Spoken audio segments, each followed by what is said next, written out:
I'm Jenny Lauren Dowden for Conduit News. Today, joining me is Mike Jones. He's a Republican candidate for Arkansas House District 52. We'll discuss his background, what motivated him to run, and of course, the most pressing political issues happening here in Arkansas. Hi, Mike. Thanks for joining us. It's great to be here. Thanks for having me. Of course, I'm really glad that you appreciate that you took time out of your day to do this. And I know that people want to hear from you. And so you are running for House District 52. First of all, just tell us exactly what those lines are and what counties are involved. Well, look at the lines. It's kind of a broke up sort of. We have all of Scott County and the probably 10 or 15% of southern Sebastian County, and I'm going to say about 95% of Yell County. Okay. Basically from Dardanelle to Oklahoma state line, all the way across. Pretty big district. Okay. And you mentioned right before we started that you had the Dardanelle Christmas parade last night. Was that fun? We did. We had a great time. A lot of people knew who we were, yelling, we're voting for you, Mike. Go, Mike Jones." It was really great feeling to see those people and hear that their enthusiasm for the campaign. Yeah, sure. Well, for those outside of that district and your area, they may not be familiar with you. You are, from what I know, a cattle rancher. You've been there for a really long time. Just tell people a little bit about yourself and what you want them to know. Well, I'm a fifth generation farmer, cattle operator, raised in north central Arkansas. I've been here over 20 years in Yell County, and this area. Uh, Worked at the John Deere dealership, decided about 15 years ago to go out on my own, raise cattle, row crop, raise my kids, just a great lifestyle to be in the rural part of Arkansas. When COVID hit is when the first time I got involved in politics, I was really dissatisfied with what was going on, the way things were being shut down in our economy and things happening to our businesses. And so I took a bunch of guys and we went to Little Rock and protested. Gary Stubberfield got me a podium down there in the front of the Capitol and let me Hmm. speak, and that made an impression on me. As far as if you really get out and speak and talk, people take notice. And so in 22, Mary Bentley had moved out of our district, and I decided to run to represent the rural people of Arkansas and this Yeah. district. And so we ran a campaign. I think we got in 90 days before the primary vote. Uh, we made the runoff, got a five-term incumbent in a runoff, and I got beat by very few votes. But it was a great learning process. It taught me a lot about the legislature, about politics, how things work, how things operated. Met a lot of constituents out there that were concerned about things I didn't know existed, and just like simple things such as we have people in the rural area that they don't have rural water. They Yeah. don't have city water, and so that's a lot of concerns out there. The funding for senior citizen centers, Yeah. ours in Yale County, are shut down on Mondays, and so Hmm. we have a lot of things we need to address up there, at Little Rock. Yeah. Correct me if I'm wrong. Representative Marcus Richmond, he's termed out. Is that right? No, I think he just decided he was going to retire. Okay. We You're talked, right. and You're right.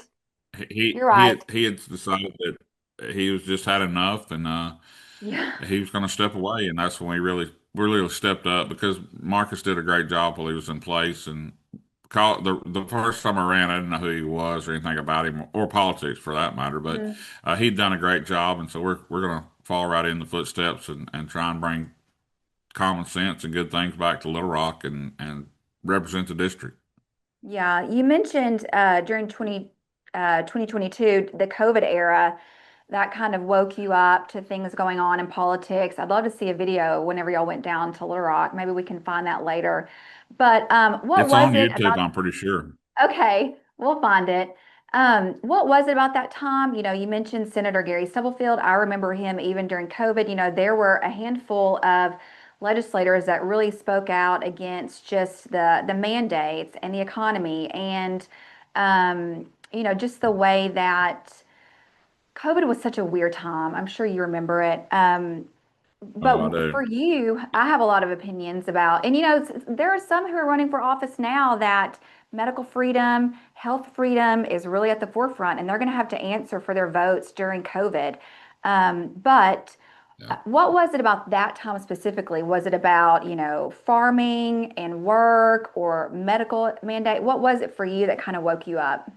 Well, I saw a lot of people affected by the medical mandates and then shutting things down. A lot of friends of mine, small businesses that shut down permanently after that, just because Yeah, they were struggling as it was. And then here we are, and we're already struggling for economy to grow in these rural areas, and we're shutting down things that we felt as local people that didn't affect us. And we went to Little Rock over the mask mandates and the vaccine mandates. We had teachers that didn't want to take the vaccine. We had military people that didn't want to take the vaccine. So I just thought it was time to stand up and do what I could do to support the people of my district in the state of Arkansas. yeah, I think people will appreciate that about you. Something else that's dominating the news right now, of course, is a farming crisis. President Trump, and there were with Secretary Rollins, I believe, one of our congressmen, was it Tim Cotton? I can't remember. But there were several, in Washington this week talking about the federal aid that they're going to give to farmers. Some are saying it's not enough. First, give me your opinion on the farming crisis and just from your thoughts, how do you think it began? When did it begin? And the federal aid that he recently announced. Do you support that? Is that enough? Should So more be done?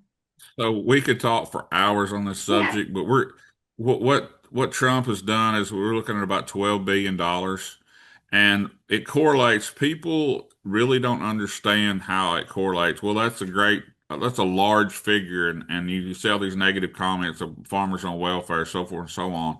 But what they don't understand is that it equates to about $35 a production acre. Mm, And the seed cost per production acre, just to plant, just the seed cost, not planting it, just the cost of seed, say for corn, for instance, is about $165 per acre. yeah. So these farmers are going to get $35 an acre that put a $165 acre seed in the ground. So it's all relative. What has hurt things is inflation has killed us. The cost of equipment, the cost of seed, fertilizer, and fuel. The control, there's four big grain operators that control the majority of the grain buying, and there's also four large multinational beef packers that control the beef processing plants. Yeah. And so that's hard to, they've controlled the cow business. I think, we have some monopolistic practices that we need to address in the federal level. Um, Now the subsidies, a lot of people we just want a free and fair trade market, and we really think that would help us. One of the things that we'd like to see brought back is mandatory country origin label to let our customers know as beef producers that we make the best, cleanest, and most organically grown beef in the United Yeah. States, and we need to label it that way. The people want to buy American products, and MCool would propagate that. Now, as Yeah. far as what this money's going to do, I've seen I saw the figures and I saw the dates of delivery on the money. They're looking at sometime after February 28th. Well, the government doesn't really understand is farmers are making plans now to plant next year's crop, Hmm. and you have to have capital to do that. February 28th is really going to be pushing the envelope. Plus, there's also a payment in October of 26. It's going to be too late for some guys then. We Yeah. have, they're talking about $1 billion in Arkansas bankruptcies in the farm industry.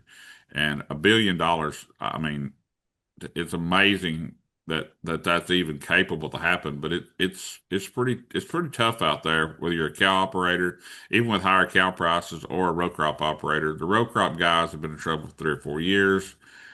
They've been dancing around probably for 10, trying to keep everything Yeah. rolling.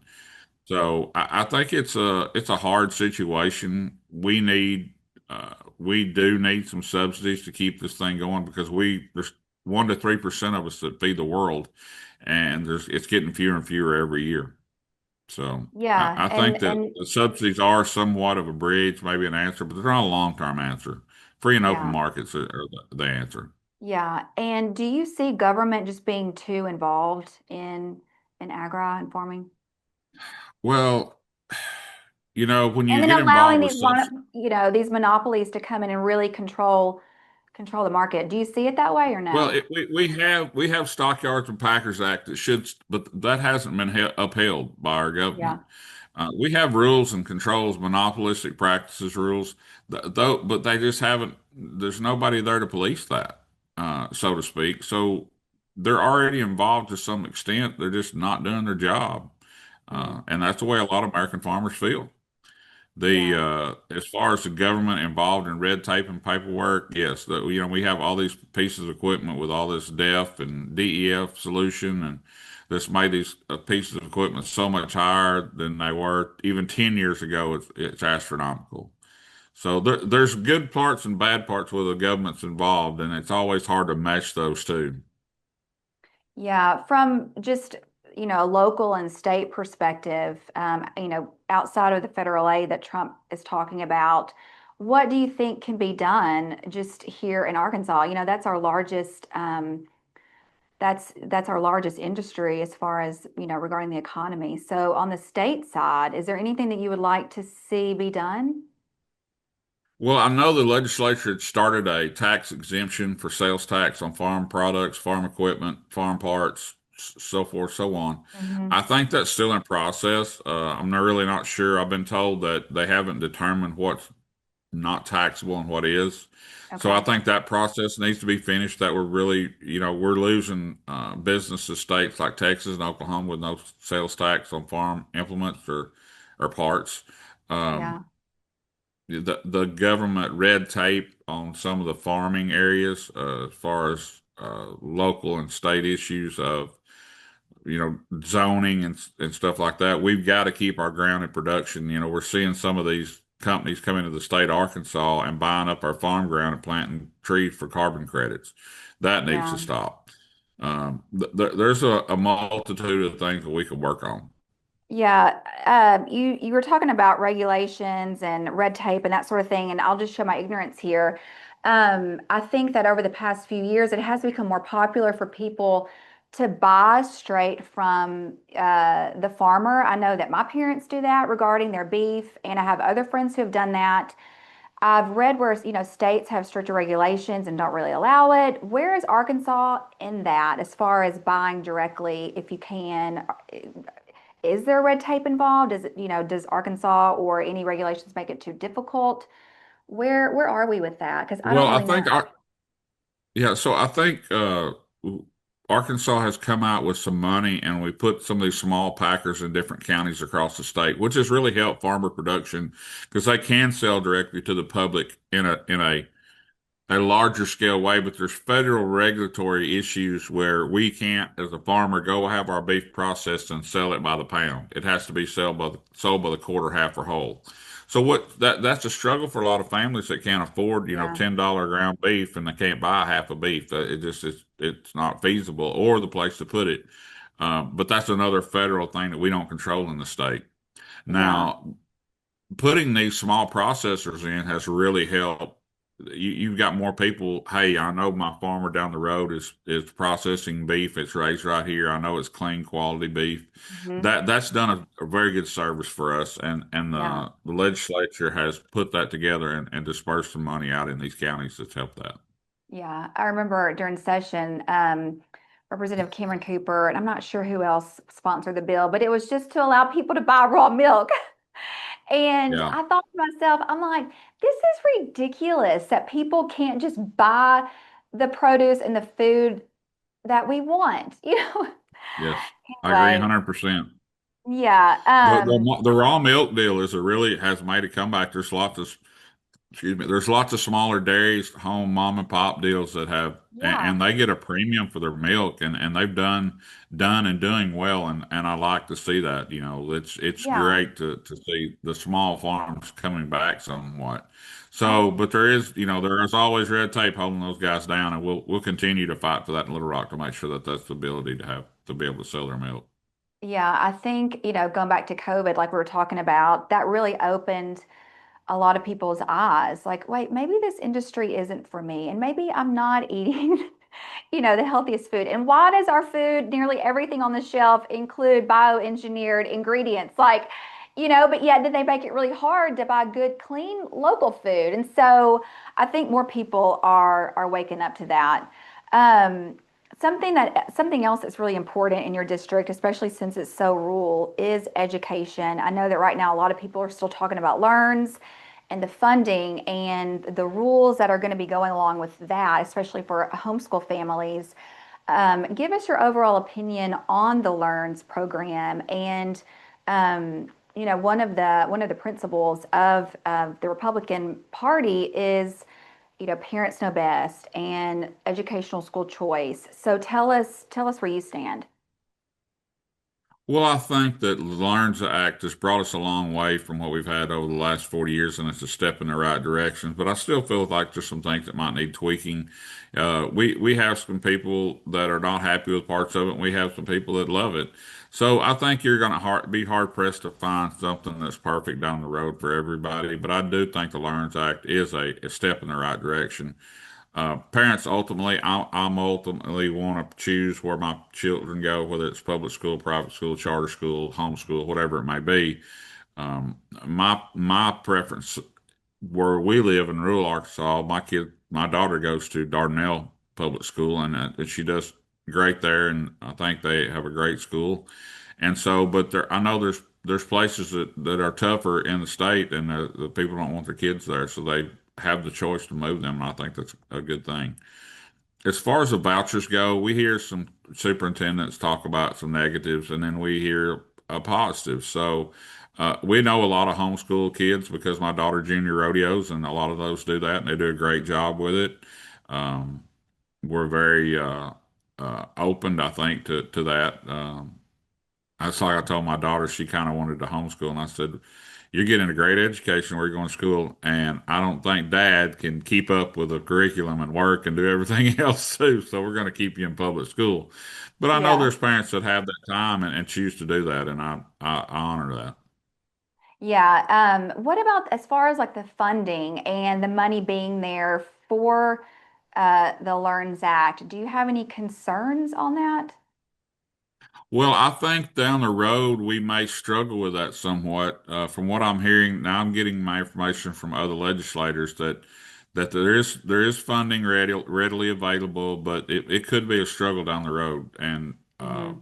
we'll deal with that, I guess, when it comes to the budget times of the legislature. But you know, like I said, it's a good step in the right direction, so we have to keep going in the right direction. Yeah, regarding kind of in that same vein with the budget and taxes, um, where do you think we are right now in Arkansas regarding tax and spend? Has Arkansas been able to strike a decent balance, or, do you believe that Arkansas right now is taxing and spending too much? I think we're taxing and spending too much. I think we're one of the highest tax rates in America as far as state-wise goes. We've got to stop some of that. Now we have a lot of money in the bank, from what I understand, but we have people that are Because we're struggling every taxing day to people pay so their much. bills. We have Yeah, the money in the and bank and because, yeah, it should be their money in their bank accounts, not yeah, the state money in the state bank accounts. That's what I was getting to. And yeah. so we've got to figure that out. Our personal property tax for our senior citizens, I'd love to see us end personal property tax, but we got to come up with a way to fund our schools. So there's some challenges to things, but I do, you know, I I'm for less government and less taxes, and we've got to figure out a way to do that.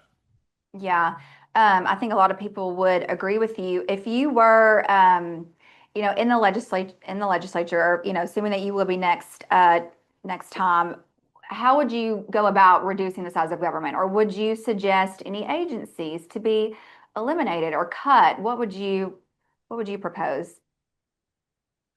Well, I think there's some wasteful spendings across the board.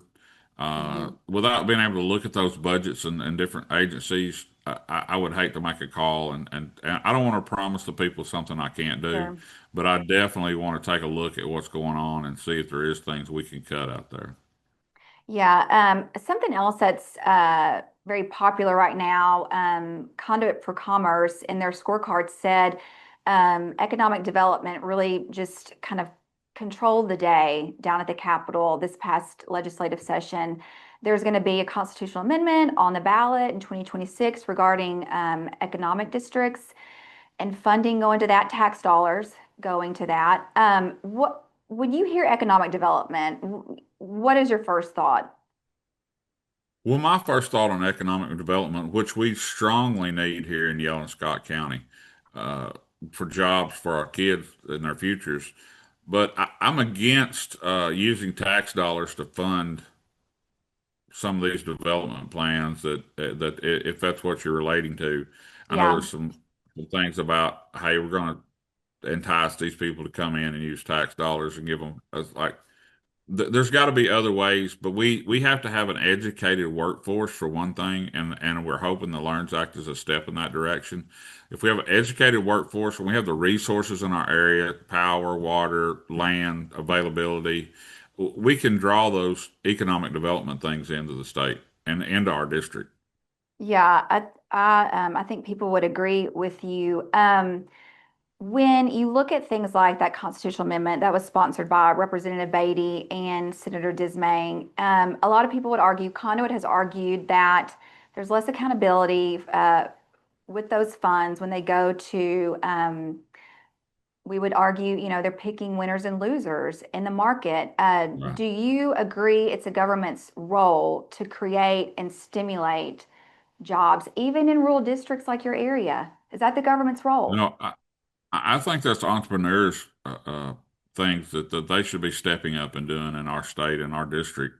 The government, the last thing, or what's the worst phrase? And I'm from the government. I'm here to help you. We Yeah, none of us want that. yeah. None of us want that. So I think that we, as whether it's farmers, ranchers, small business owners, the small business owner. Uh, what people say is a small business is every business except maybe Tyson in our district, 500 employees or less, and we have tons of them. We have to support those, and those they are growing in our district, but we also have to support those businesses. And I think when you put it in hands of people, they're going to bring these multinationals in, and it's really going to hurt the local. It's not going to help us as much as we think it is our local economy. Yeah, well, we've never seen it actually in the end be beneficial. Another issue that I want to talk to you about, I know we hear about it all the time. It's a Franklin County prison. People talk about it, they want to know. Of course, this was an issue as far as the additional funding that Conduit opposed during the legislative session. Conduit just couldn't see, that being a good thing at that time. I think Franklin's not part of your district, isn't that right? You don't have any in It Franklin. is not, but it has got people calling asking what my stance is on it. Well, and what do you tell them? Well, my thing is now I know a lot of sheriffs throughout different counties, and our jails are overcrowded. Hmm. Now, I think we do need more prison space. I think it can be done a lot less expensive than $1 billion. Um, People so, would agree with but you. the way that was done the way that was done when they snuck in the middle of the night and bought some property and started doing all the work, and the constituents that area do not want it. There's counties that do want it, so and they have all the things they need: water, sewer, availability of land, out in the area. I think I think there's some behind the scenes projects going on to try and move that away from that. But yeah, I'm for prisons, but we have to do it efficiently and not shove it down people's throats where they don't want it.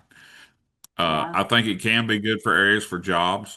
I think I'll give you for instance. So in Dardanelle, we have a agriculture building. We fought to get ag back in our schools. It's been gone over 25 years. And so we fought a couple years ago to get that back in, me and some other parents. But we built an agri building that cost like $774,000 that could be built some friends of mine, farmer friends, it's like, we could build that building just as nice for 200 quarter. Hmm. So we have all this wasteful spending, all these over-engineered things that the state spends money on. We have to stop some of that. The school district could use $500,000 to put a roof on the school, Yeah. different classrooms, a lot of different things, but we have a lot of wasteful spending, and I could just see that happening at that prison. And so we really have to hold the reins to that deal and make sure we're accountable for what we spend, whether we build a prison in Franklin County or Scott County or any other county in the state, that we really have to be conservative and hold the reins of that purse.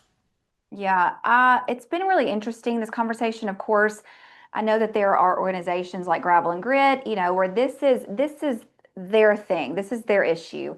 Mhm. Conduit is not, we're not singular in an issue. We're, economic freedom, limited government, and then if issues fall under, under that, then of course we care, follow it. But something that's been interesting to me so far during this campaign season, candidates will get asked about the Franklin County Prison, and then their response is a non-response. It's, oh, well, I'm here to serve the people in my district. It doesn't really affect my district. I trust the lawmakers, there. And I'm like, yeah, but it's $1 billion in their money and taxpayer dollars. And so how does that not affect your district? I don't know. What do you think? Do you think that Well, that's a fair I'll be perspective? pretty honest.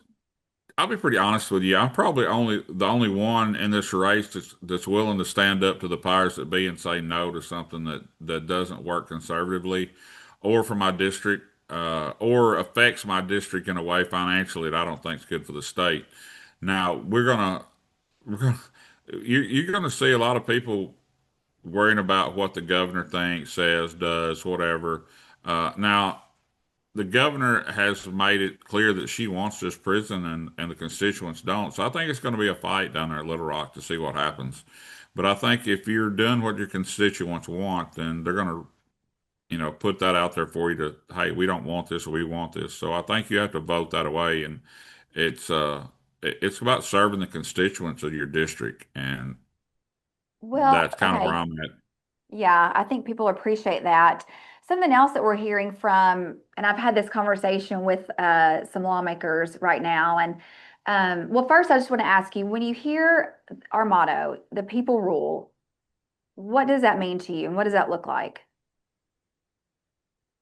Well, when you say that, you always think about the constituents in the first hand of the day, because without the people putting in their 2 cents, um, they lose respect for you when you go up there and you don't vote the way they want you to, or they don't vote the way you told them you would. And so Mhm. the people ultimately have the say if they'll get out and vote and use that power. And Yeah, we have to, as legislators, follow what goes on in our district and our state. And I think that's very important. I think that may be lost in politics somewhat.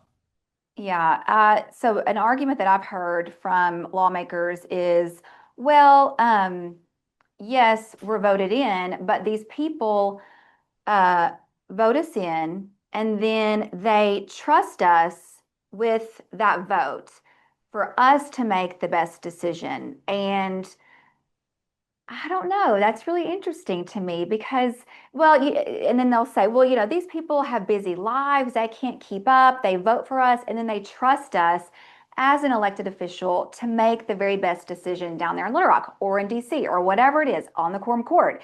And maybe I'm misinterpreting it, but I don't hear that as, we elected you, here's a free pass, go and do what you think is best. You won't hear from me until the next election season. I think that the people are still to be involved and to still voice what they want and to hold their elected official accountable to what the people in that district want and what they voted for.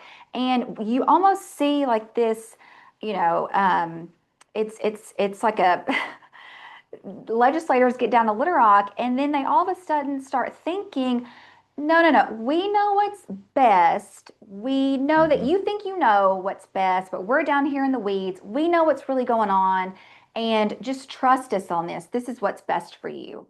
People do not want that anymore, and they are rejecting that idea.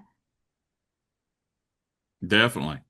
Well, with throughout this campaign, and we've been campaigning We kind of started in January or February because we really wanted to do a good job. And we hear daily from constituents about what's going, the prison, daily about what's going on. And the constituents have become more educated of what's going on in Little Rock. Mhm. I'm telling you, they will call you and they will ask you questions sometimes to make you, I got to figure that out. And Yeah. so the constituents are much more educated, I think, than in the past Mhm. because it affects them greatly Yeah. what's done down there. And so I think that they're going to hold, whether it's a representative or a senator, they're going to hold them liable for what they do and what they say. And I think you're gonna see pressure applied this next coming few months and years in the situation of different laws and stuff being passed. And the prison has really sparked that. I think has really Mhm. sparked that talk amongst constituents. Yeah, well, people want separate branches of government.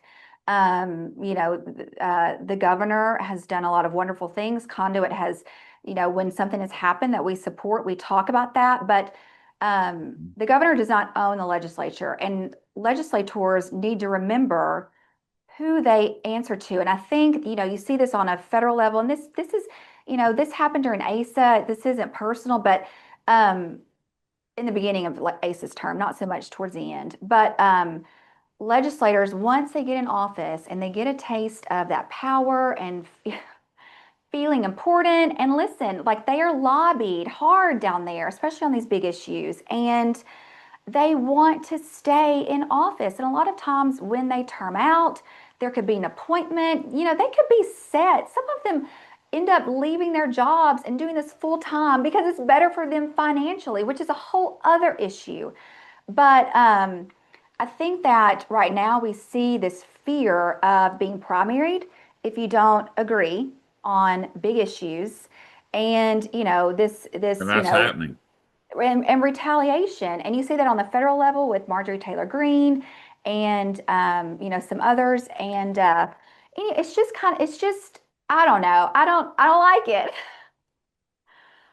Well, I had a legislator tell me one time was when I was running the first time. He said, "Mike, it's not about how you go down there and vote and what you vote about. It's about how you take care of the constituents in your district." And he said, "If you do that, you'll never have to worry about getting reelected. If you take care of the Yeah, people, they will take care of you." And that's my philosophy.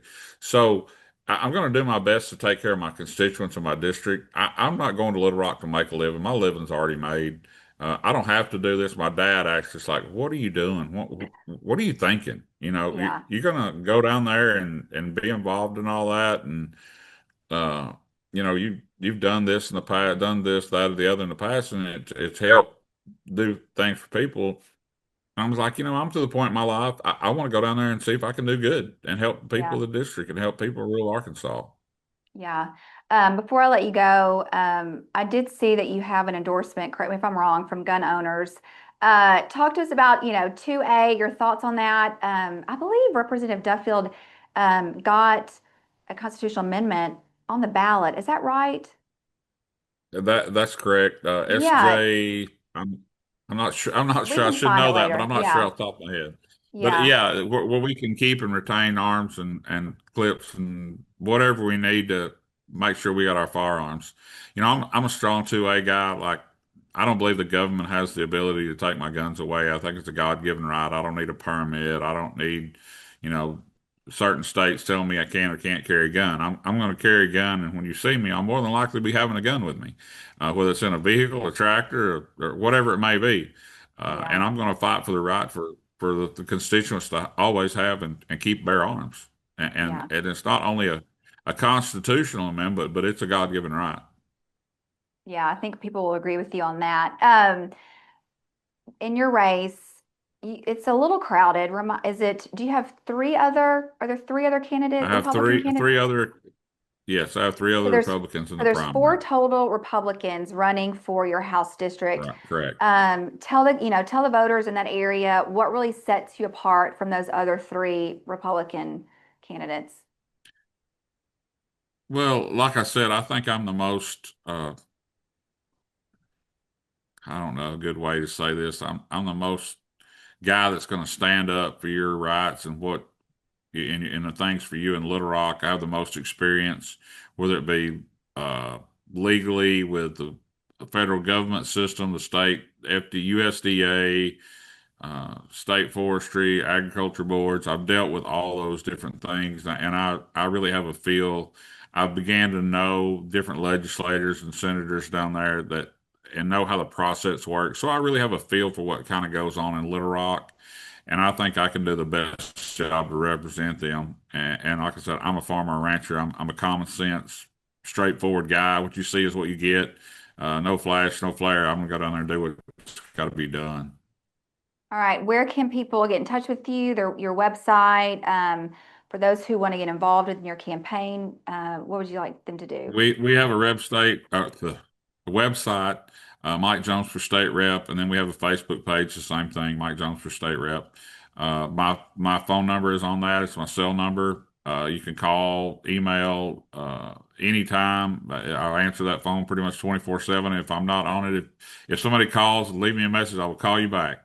I'm going to be open and honest in every way that I can. If people want to talk about things going on, then please call. All right. Well, thank you so much, Mike. It's been a lot of fun talking to you, and look forward to probably visiting and having you back on as it gets closer to March. Sure, be glad to. Thank you for letting me come on.